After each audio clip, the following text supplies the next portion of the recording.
Thank you so much, David. Thank you, everybody, for joining us tonight, and thank you, Tal and Lahav, for finding the time to be with FELNET and the participants from all over the world.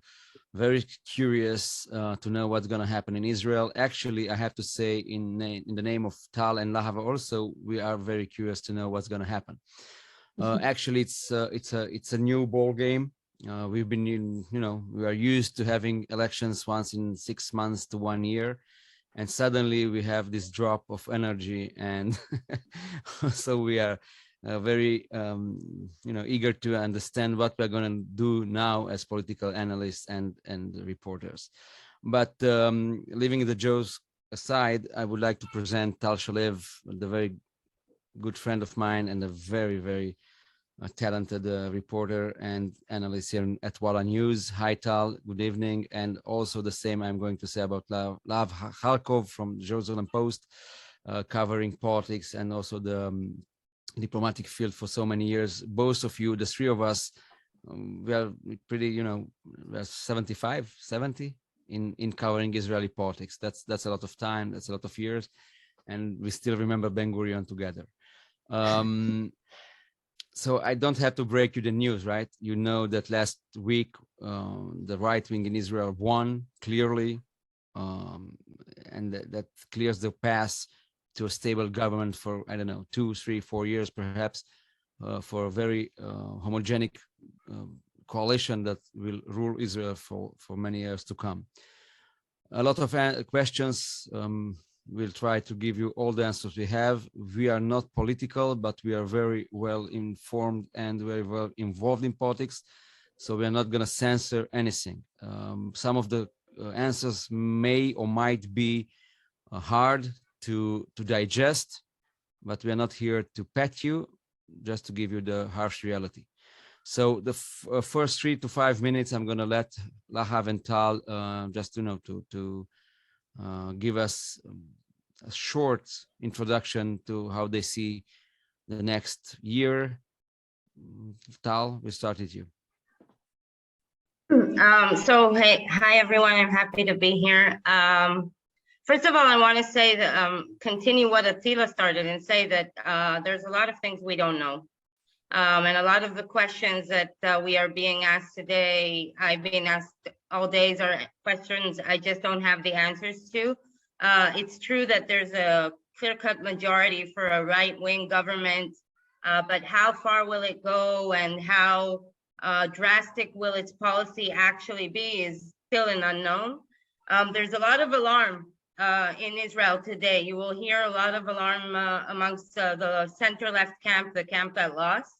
And many people are warning, from the end of democracy, et cetera, et cetera.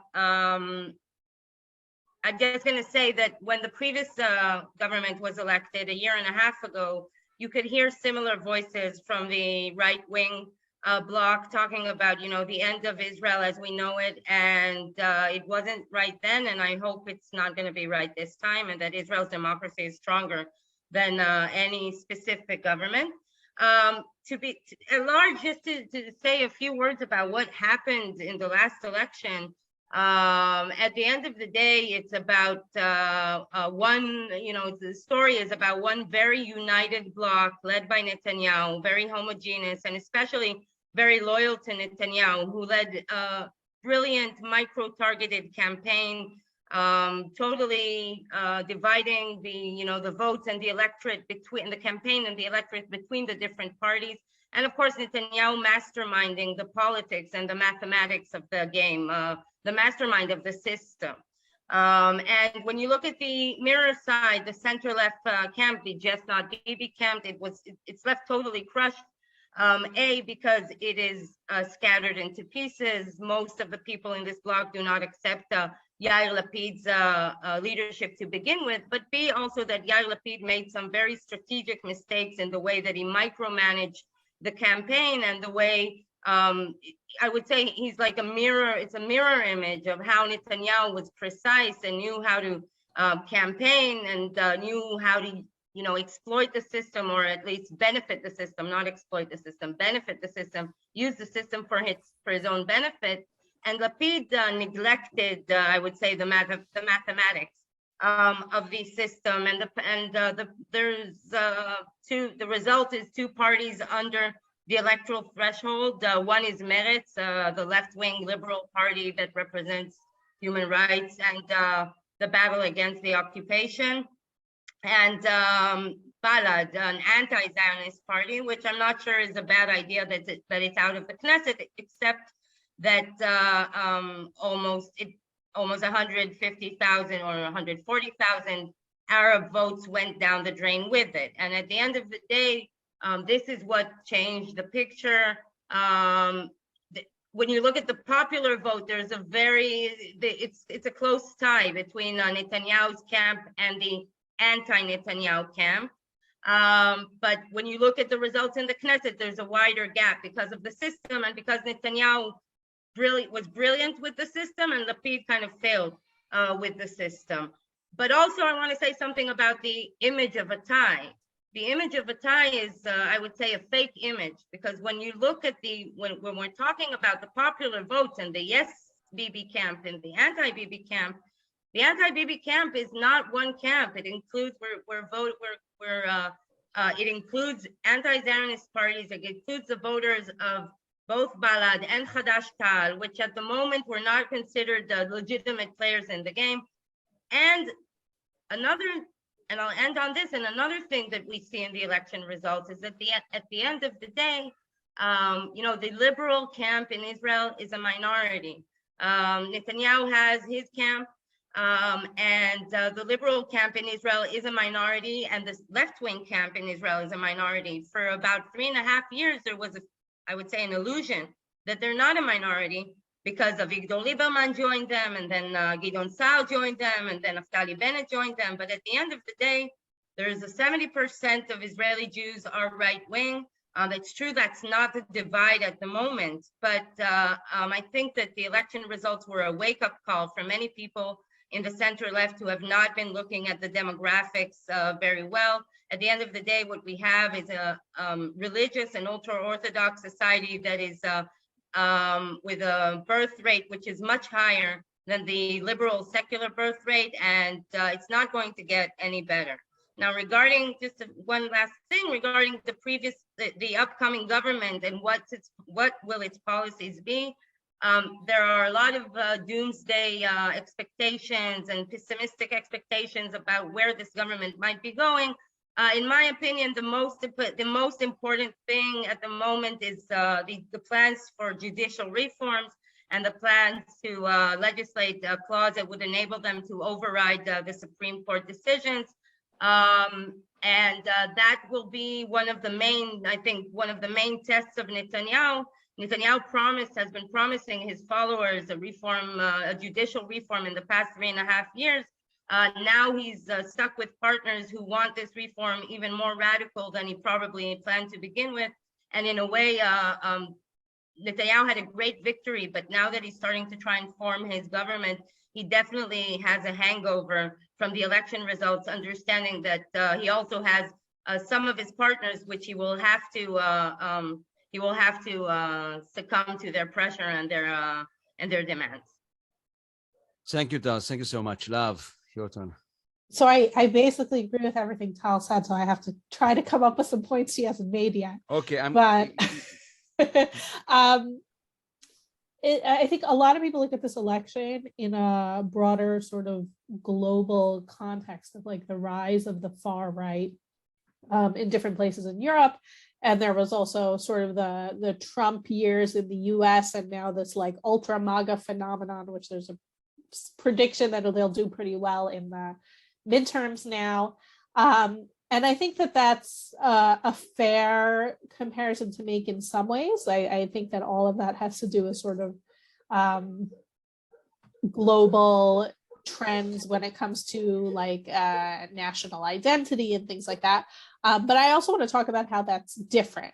A lot of times those trends come with the total collapse of the moderate right wing.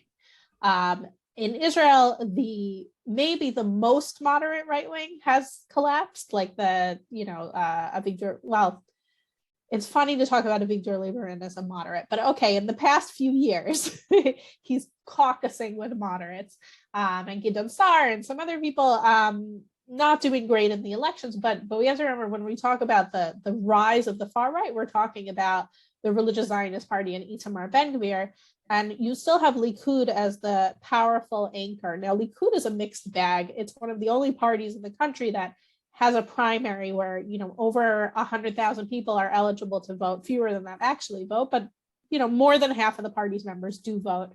And so that, some of the people on the list are more extreme and some of the people on the list are more moderate. And, we have Netanyahu, who is hard. If I had to label him, I would label him more moderate. I think that that's sort of where his instincts lie, even though he's willing to be flexible when it comes to political need.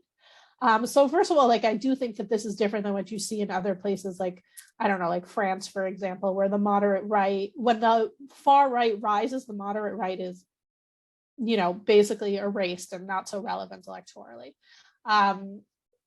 So in Israel, this is a spectrum of right wing. They're going to agree on a lot of things if this is the government that's being formed, but it'll be interesting to see Likud being the quote unquote fall safe, or the check on the far right. And this is a job that Netanyahu has played here and there a little bit, but to have him consistently have to play an entire government for the entire duration of this government's existence will be very interesting to see, again with the caveat if that's the government he forms, because usually Netanyahu does like to have someone slightly to his left to be, then that could be the person that can stop the quote unquote crazies. The other thing that is different in Israel with the rise of the far right in Israel as opposed to those other places is that it comes, and this shouldn't be surprising since the moderate right didn't collapse, is that the left collapsed, and Tal talked a bit about that. But you don't have this horseshoe phenomenon, right? The horseshoe theory of the far left and the far right sort of come together, and this happens in a lot of different countries. You don't have that in Israel. The far left in Israel is just, Meretz didn't pass the threshold. You do have the far left in the form of the Arab parties, but it's sort of a different animal here.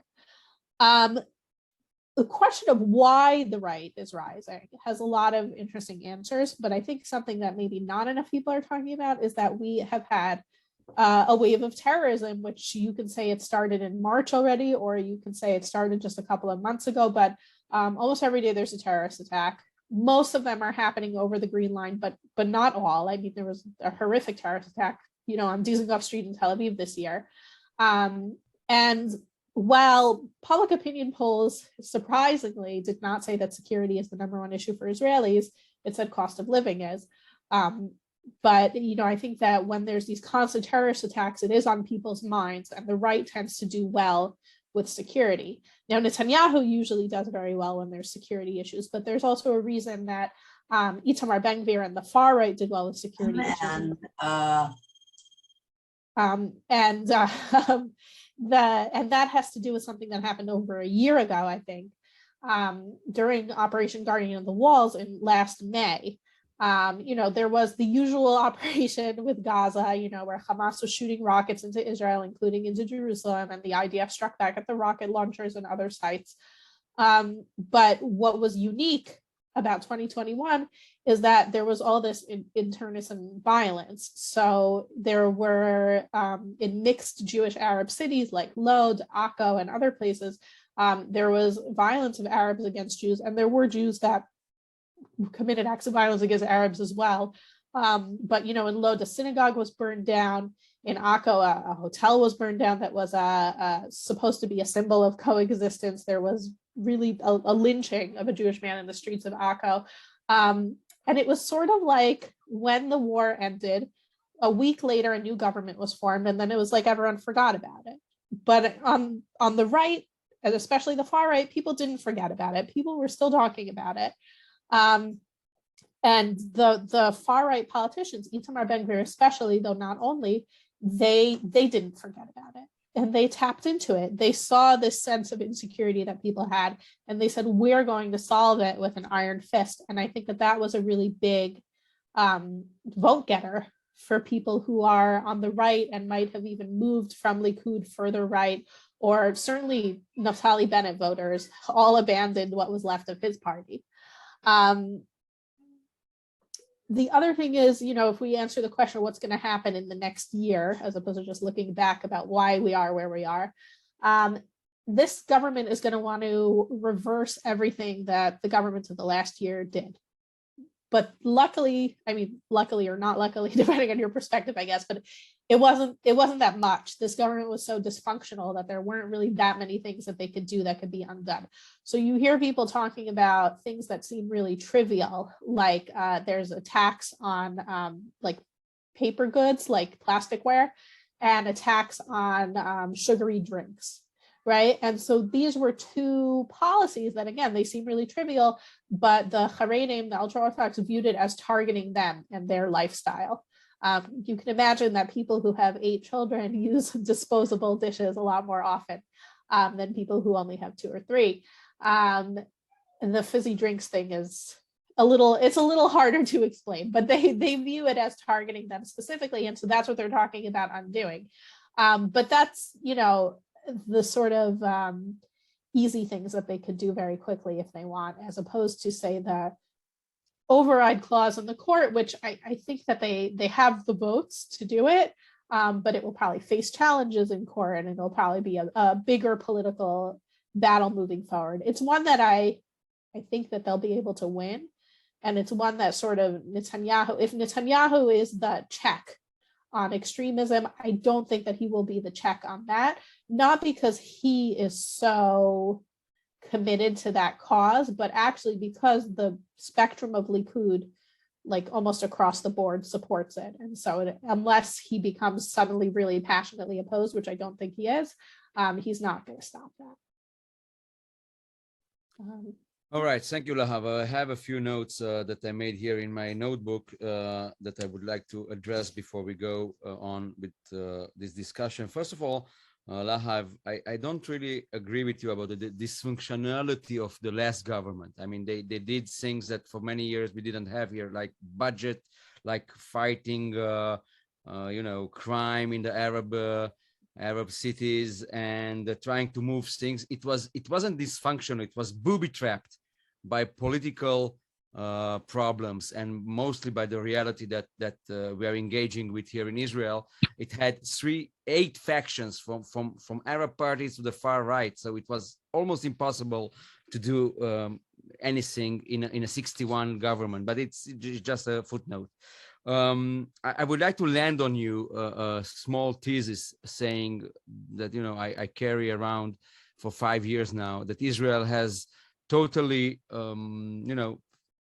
parted from the right and left kind of political theory that we are so used to here in Israel, like the dichotomic split between the right and left, meaning right being on Eretz Israel, the entire Israel is ours, the West Bank and so on, and left meaning peace now, Oslo agreements, and let's shake hands and kumbaya.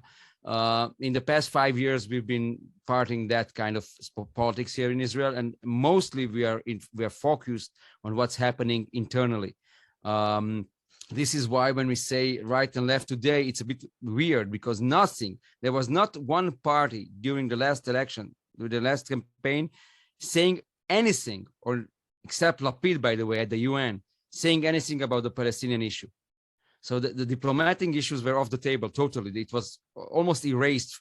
Nobody talked about it. Nobody put a plan on the table. Nobody had something to say. Nobody said, listen, we have to dismantle, from the right, from the old left, we have to dismantle settlements in order to get to an agreement. And on the right, nobody said, let's make annexation. Like 2 years ago, one of Netanyahu's main issues was annexation, right? Right before the Abraham Accords, he promised the Israeli public, the Israeli electorate, that he's going to annex Judea and Samaria, or parts of Judea and Samaria. It wasn't said by anyone now. Nobody said annexation. Nobody said peace. Nobody said anything. So when you think about it, we are in a political system that is much closer to the Western societies that we all know and you all know in Europe or United States, and we are dealing with internal problems. For example, Bezalel Smotrich, right, who is the head of this religious Zionist party, who got 14 mandates in the Knesset. He made 2 announcements in 24 hours. One saying Rabin was killed by the Shin Bet. Actually, like the bottom line was, the right didn't kill Rabin, right? The incitement didn't kill Rabin. Nobody killed Rabin. The Shin Bet failed to guard him. That was the first one yesterday during the commemorative process in the Knesset. And the other one today was that soccer can't be played during Saturday. This is not settlement. This is not right and left. This is conservatives and liberals. That's the issue, guys. Welcome to the new Israel. The issues are not right and left, not Palestinians. And as I like to say in Hebrew, it's ze lo Aravim, ze arachim, right? It's not Arabs, there are morals and values. So it's a total different ball game. And when you look at what's happening in the political system today, you have the conservatives promising to send D9s on the Supreme Court in Jerusalem and to totally remodel how we look at democracy in Israel. And you have the liberals, the Democrats, trying to fortify the judiciary system. They failed, by the way. When Lahav said that the government was dysfunctional, she meant that by, I think, they didn't do anything in order to strengthen the judicial system, the democratic judicial system here in Israel during 1 year. Unfortunately, I'm saying that. Now, there are so many questions regarding what's going to happen, right? For example, my first question, and perhaps Tal and Lahav could help me with that. What does Bibi want? He just celebrated, he was 72, right? 72 of age. What does he want? Does he want to leave any kind of legacy? Does he want to be written in history as a great leader that did what exactly? So it's his 5th term, right?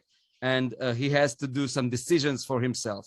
What kind of Israel he wants to leave to our children? How will Israel look like?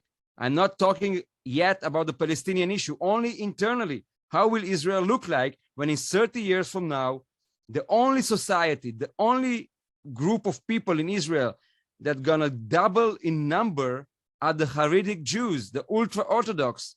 Relatively, they're the only group of people who are gonna be double, right? Double in number in Israel. Today they are what, 12%, I think? It's around 12%. They're gonna double the number or even more. So it's a very important subject that we'll have to attend. What's going to happen with the Arabs? What's going to happen with the Arabs? They will drag screaming and kicking to the polls, to the ballots to vote. Do you want to integrate in Israel, or do you want to be part of the Israeli society as Arab citizens in a democratic country or not? Why after 1 year, when for the first time in 74 years, the Arabs were part of a coalition, were around the table where the decisions were made, they were so upset with what happened? 1 year, and they said like, we didn't get what we want, right? For 74 years, this society, this part of Israeli society was kicked in the ass, pardon my French. And for 1 year, they've been, patted on their heads. And they said, no game, no game. 1 year, you didn't give us what we wanted. We are not playing. So millions of dollars were invested in the Arab society to bring people out to vote. Why? Why do you have to make people go and vote and exercise the democratic right to influence their own country? Why? You know what's the outcome when you stay home, but it's deep.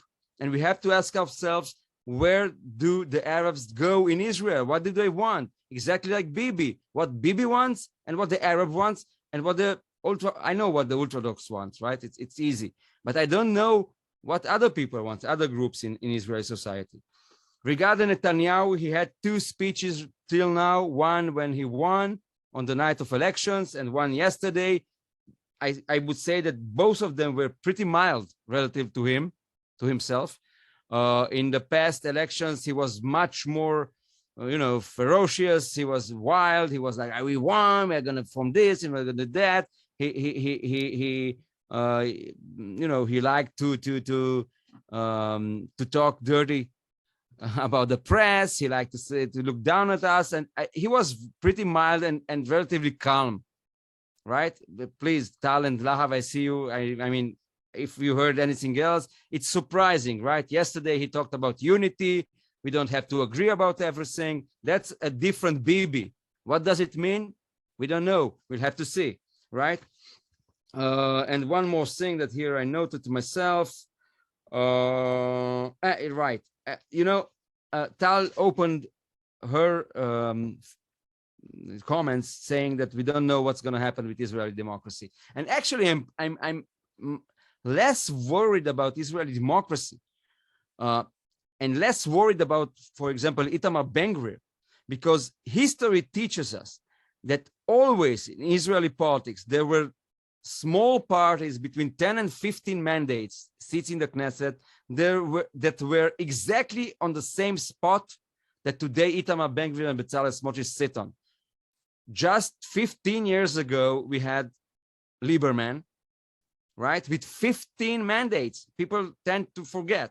And 10 years ago, we had Bennett with 12 mandates. Today, Bennett is a lovey-dovey bear. We all like to remember him as the one who unified the Arabs and the far right. But listen, only in 2016 started Mr. Bennett to realize that he's riding the tiger's back, right? And he wants to get off. And he said, I want to go to the center. I want to be moderate. And it happens to politicians. And I know that Itamar Ben-Gvir is going to be kicked in the face by the harsh reality named Israel and the Middle East. And if you want to be Minister for Internal Security, what I don't remember what's the name exactly in English, but if you wanted to be the Minister of Police, right, and to deal with crime and weapons in the Arab society, then you have to be able to recognize that when you enter the cabinet room where sit, 7 or 8 ministers, including the prime minister, and when you get all the secret stuff from the Mossad and the IDF and Amman and so on, then you see reality as it is, not through the lens of a campaign. So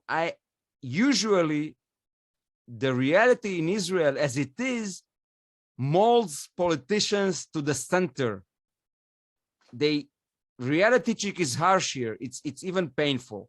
Now I want to go back to you, Tal, when, after these remarks, and ask you, what do you think is going to happen in the diplomatic field? Because I mentioned that nobody talked about it except Lapid at the UN, and it was a footnote, like during his long discourse there. Do you think annexation is on the table? Is it back on the table, for example?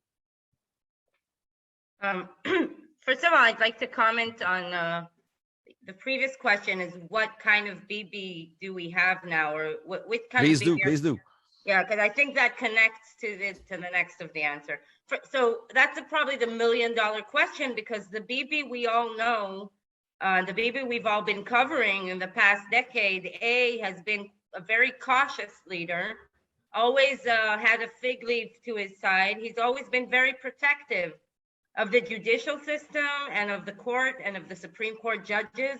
And he's also been relatively cautious with his diplomatic moves. It's true that at the end of his term, he tried to move forward with annexation with Donald Trump, but that was probably his most courageous move after 12 years of status quo.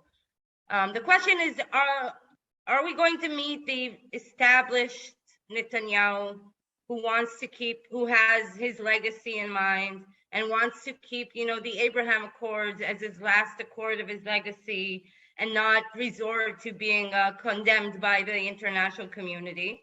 Or do we have a Netanyahu who is totally invested now in his own legal troubles, and all he cares about is trying to get away from his trial, or also totally combined with his base? In the past 3.5 years, Netanyahu's allies and Netanyahu's base have passed him through this crisis, and he promised them a judicial reform. So if the old Netanyahu, I would say, the old Netanyahu won't go forward with the judicial reform. But the new Netanyahu, we don't know exactly how to analyze. We don't know if he will be committed to his own legal troubles, or there's a third option. A third option is that Netanyahu is floating the ideas of judicial reforms in order to get a plea bargain for himself as kind of a bargaining chip with the Justice Ministry. That's the third option. We don't know which option it is.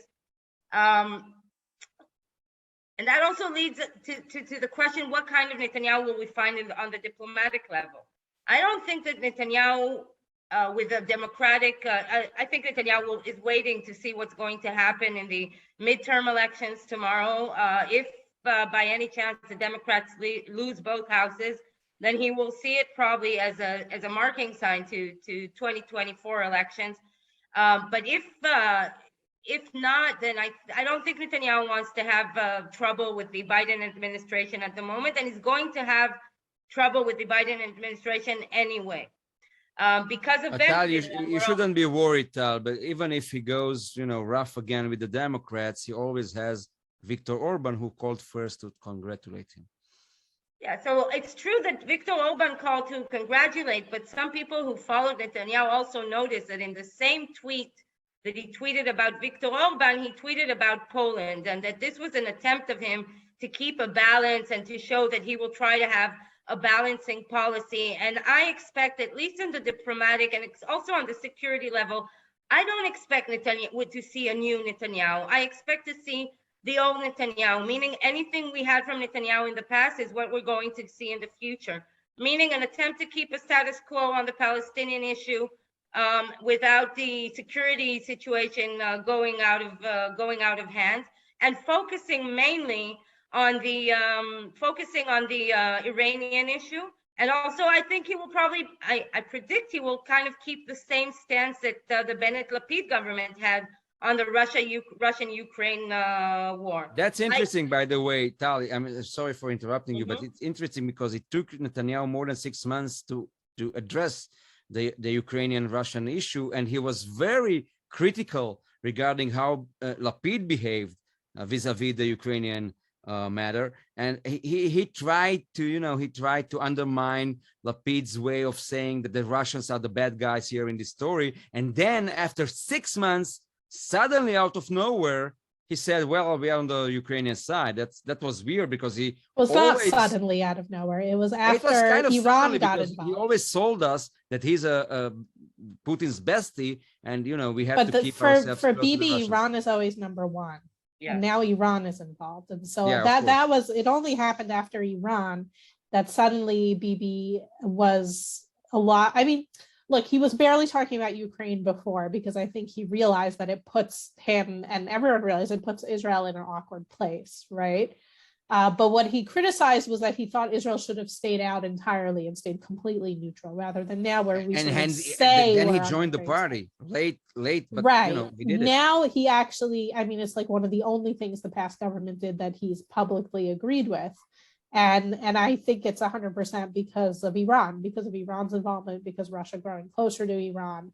And I think that's something that's going to come to his table, day one as prime minister, and he's going to have to figure out what Israel's going to do. And will there be some kind of change? I'll be very surprised if he makes a drastic change from the last government.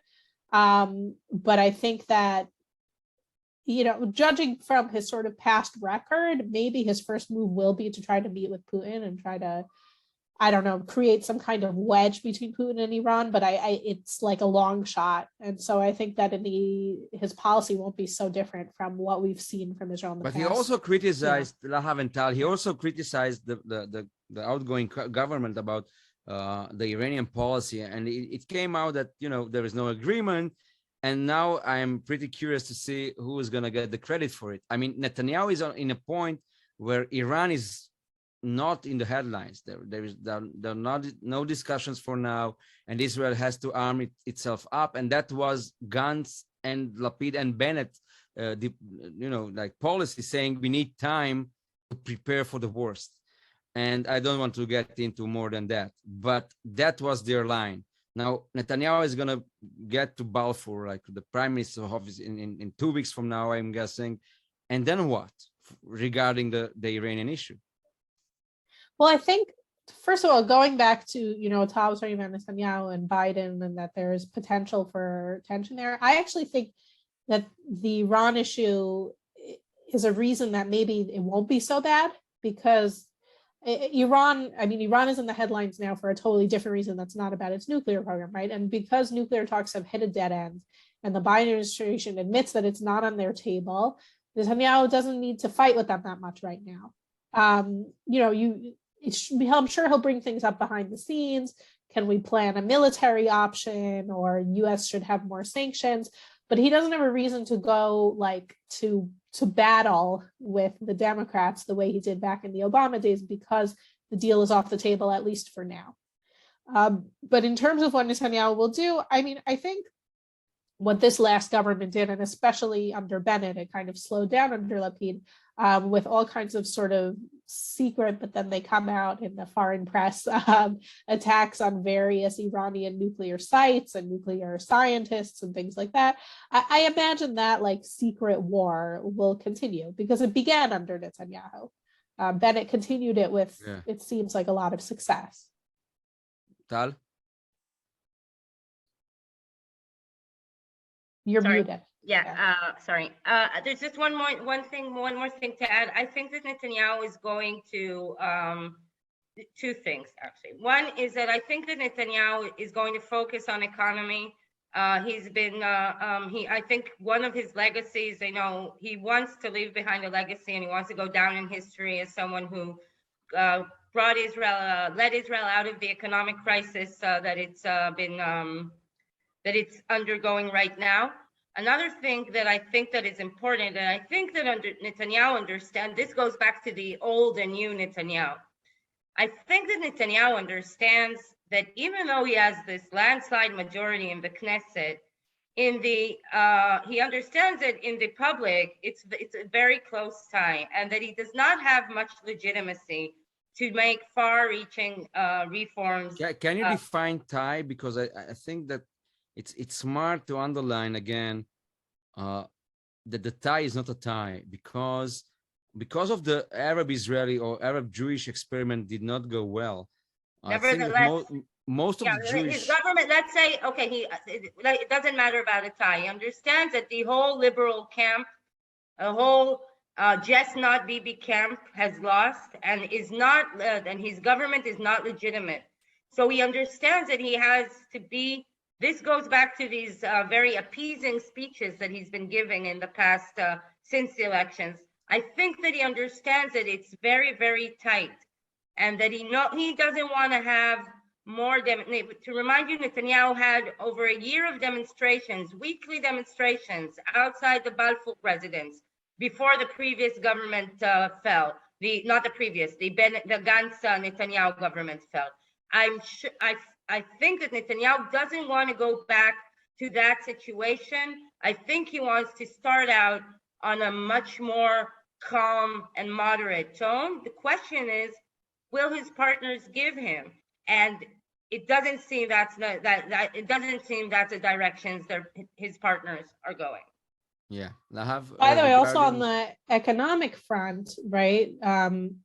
In theory, Netanyahu probably could partner with, say, Lapid on economic measures. I don't think they're that far apart. But his likely coalition is really varied on economic issues. And then you talk about people who are vying to be finance minister. You have Aryeh Deri, which is he's very left-wing economically, really wants there to be huge amount of, benefits given out, not only to his base, but in more broadly, whereas Netanyahu is famous for slashing benefits for single mothers, for parents in general, for all kinds of things like that.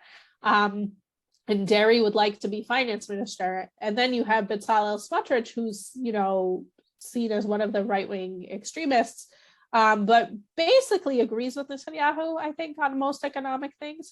Probably want more money for yeshivas, but overall, but at the same time is not really experienced and is like a bit of a wild card. Like Netanyahu doesn't trust him the way he trusts Deri. So it'll be pretty interesting. I think Netanyahu, not only right now, but in the past decade, since 2013, Netanyahu has not been able to have the kind of control over economic policy that he would like. And so it'll be interesting to see if that continues or if he'll manage to get a Likud person in that position who will then be more sort of under his thumb and promote the economic policies he wants. I mean, I think it's worth just noting that the economy or cost of living, what according to polls was the #1 issue that Israelis care about in this election. Yeah, so as always here in Israel, ladies and gentlemen, the issues are piling up. I mean, we have so many problems that we have to deal with. But I'd like to go back, with your permission, to Operation, what was the name? Guardian of the Walls. Guardian of the Walls, right. It was 1.5 years ago, and it was traumatic.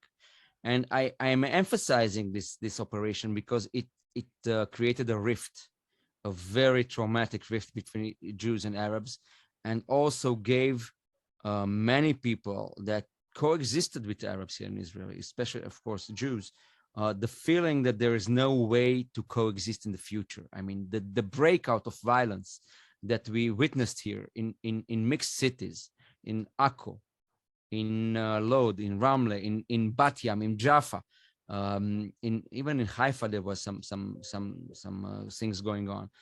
This violence totally traumatized many Jews, saying, well, this is okay, we understood. We tried in the 90s to go and make peace with them. Then we withdrew from Gaza and they shot rockets at us. And then it comes from inside, right? And during the last year of this former government, we had Al-Qaeda or Daesh, ISIS activists coming out and shooting people on the streets, Israeli Arabs with blue citizens IDs coming out and killing Israelis and Jews. So this trauma created this rise of the far right that we're witnessing right now. And it's pretty clear. People are saying that.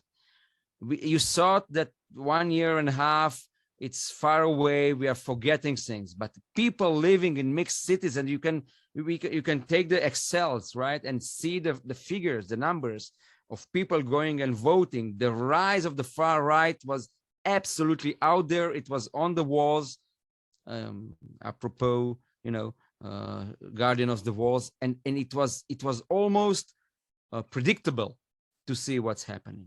But when we look at this, we have to understand also that many people that saw the Arab party of the Muslim Brothers, or the Muslim ultra-Muslim religious party of Mansour Abbas, who, as myself, I see him as a disruptor of the Israeli politics, and he's a historic figure. But many Israelis do not see this like, I mean, they see an Islamist in the government, in the coalition, influencing decision-making on security issues in Jerusalem, in Gaza, in the West Bank. Even if it's not true, the image that was formed by a very tough and noisy opposition, and that's their business to do, by the way. It was an image that many Israeli Jews couldn't bear after Operation Guardian of the Walls. And the influence we see today, it has a huge impact on coexistence here in Israel. And I'm very worried about that. I'm very worried because today, most of Jews say, well, the Arab-Jewish experience in governing together has failed. We don't know when it's going to happen again. Tal, please.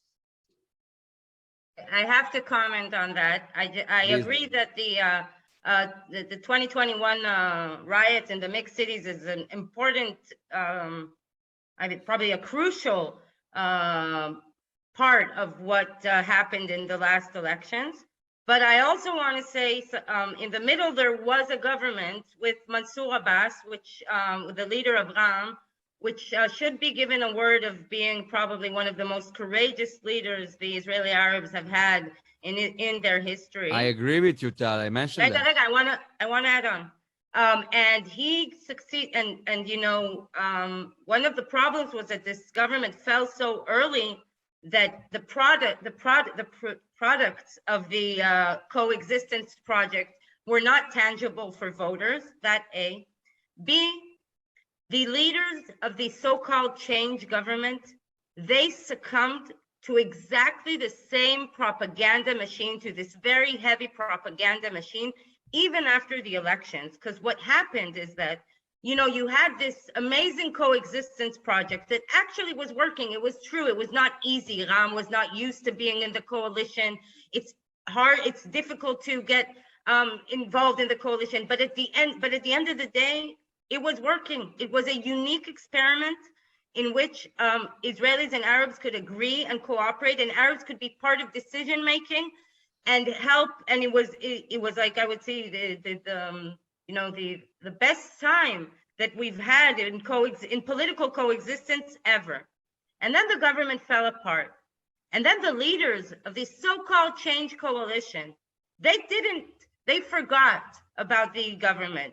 You didn't see Mansour Abbas, you didn't hear them talking about it, you didn't hear them presenting any vision of hope or continue this project.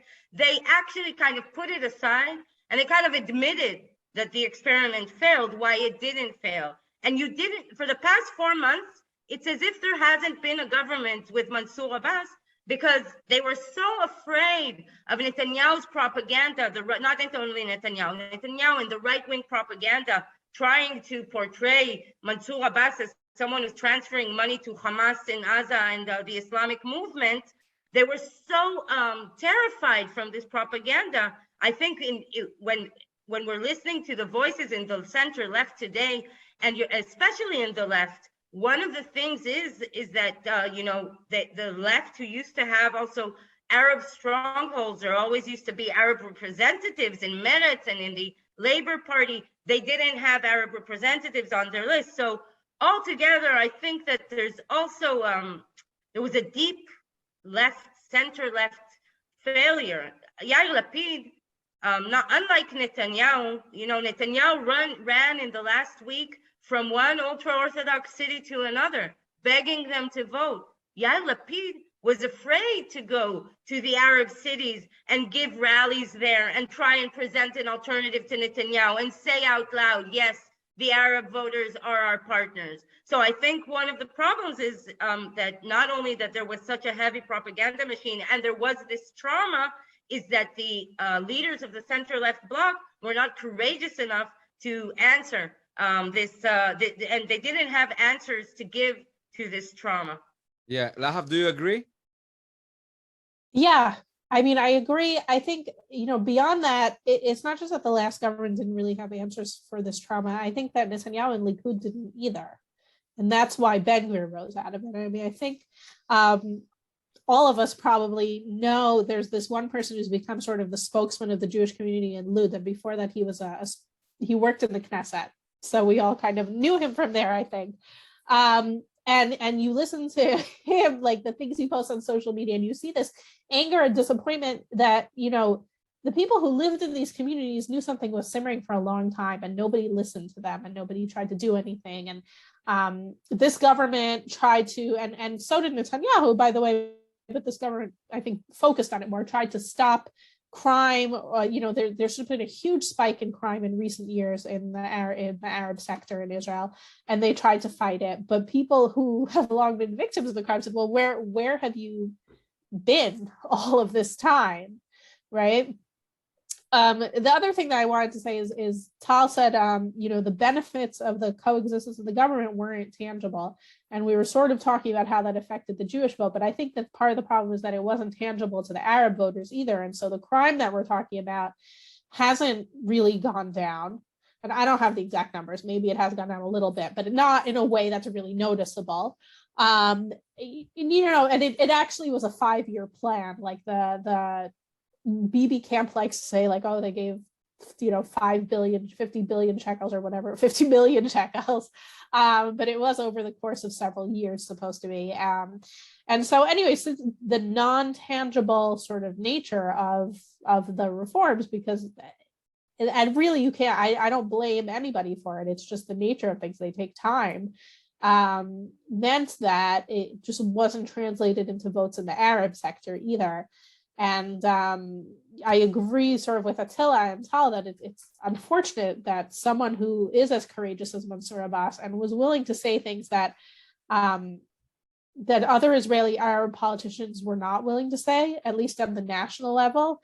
You do find that Israeli Arab mayors tend to be more pragmatic.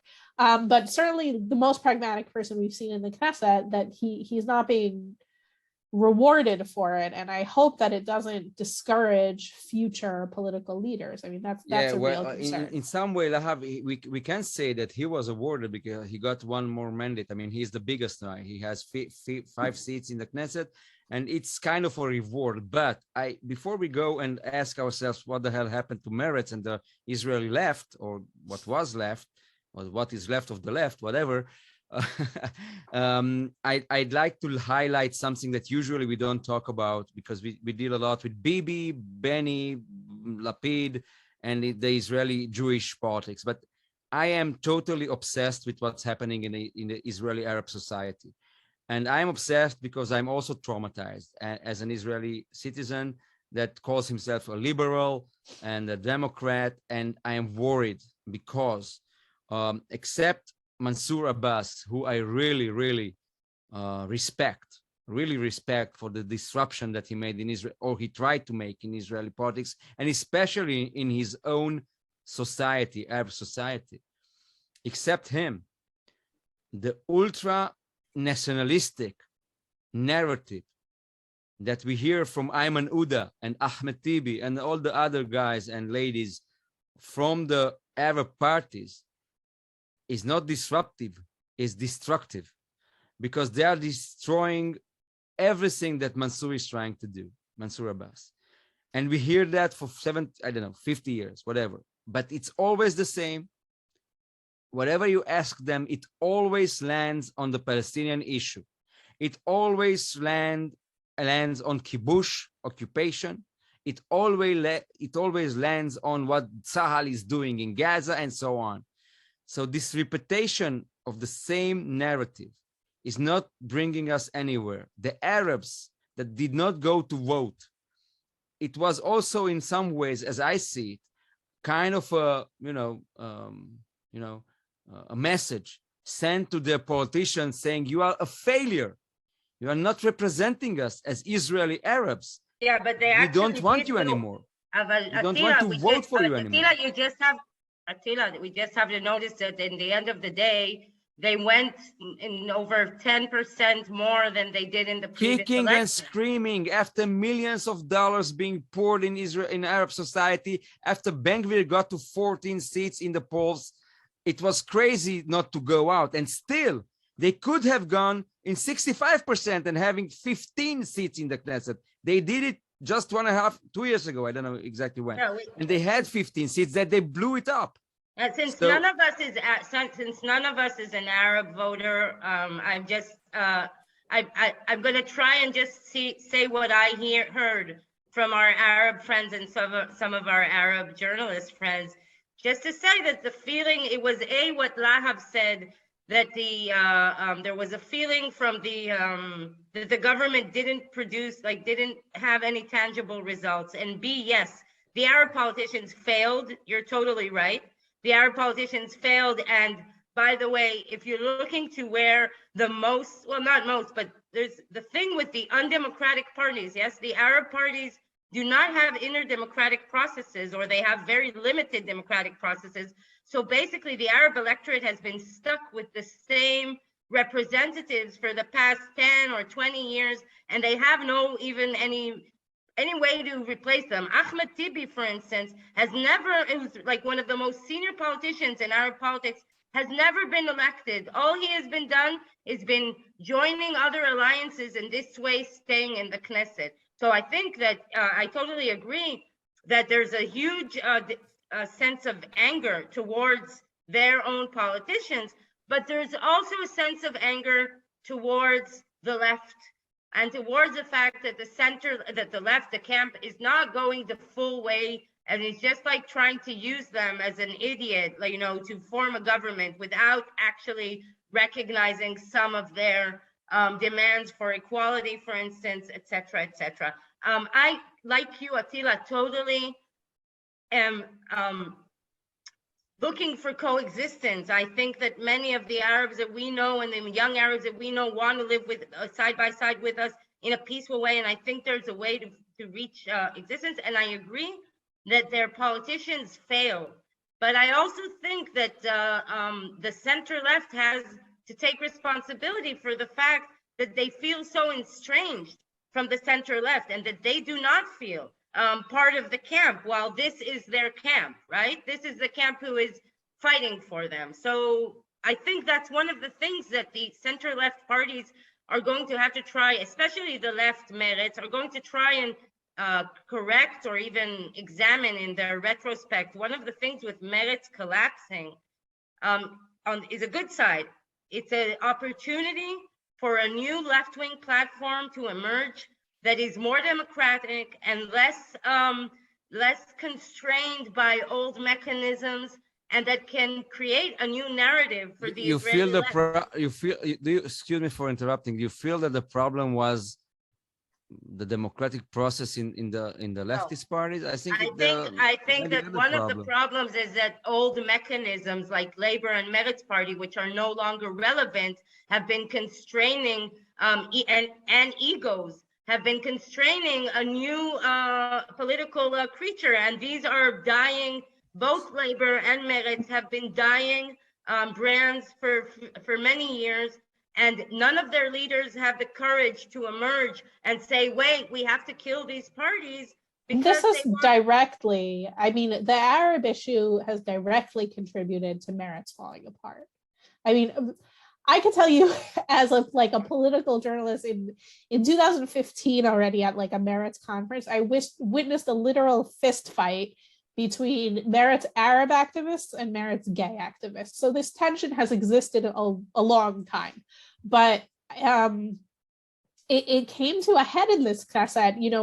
Basically, I mean, there were two Arab representatives. You had Isawi Frej, who's like a veteran Meretz person, and he became a minister, and he was like a really full cooperative participant in this government. But then you had another Knesset member, a female Knesset member named Zoabi, that she was like basically didn't really come from Meretz, and she was sort of put there because of her these external factors of her, that was female, traumatizing for Meretz. I think they are paying for that. They paid right. for that. And then it turned out that her politics were not Meretz politics, and they just didn't in the parlance of the American left these days, they just didn't do the work. You have to do the work if you want to be an ally to a minority group, and you have to understand where they're coming from. And just inviting them to your conference is not enough. And that's part of why they fell apart, because this government was so diverse that it would pull to the left sometimes and pull to the right sometimes, and she just wouldn't play ball when it was pulling to the right more.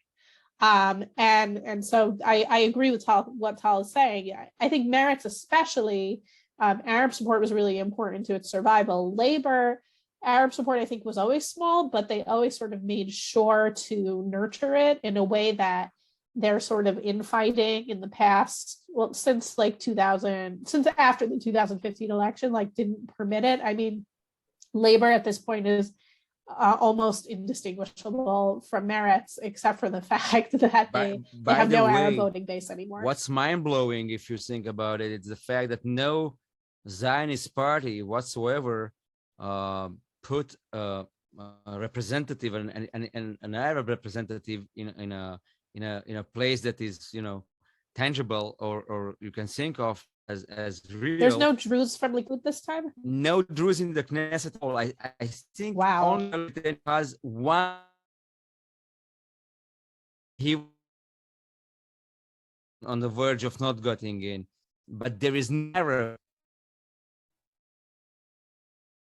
Labor Party, not in Lapid's party, not in Benny Gantz. Nobody put an Arab there. It's like, well, okay, yeah, you are there, but deal with yourself. And there is, if we talk about the tendencies of Arab Israeli citizens, and Tal mentioned that many people are wanting to live as Israelis, as part of Israeli society. I'm guessing that they even if they are like tired with their own parties, they would like to see somebody taking care of them in the Zionist parties, but nobody did that. So we shouldn't be, like surprised. That's a process that we can talk about for many hours, I'm guessing.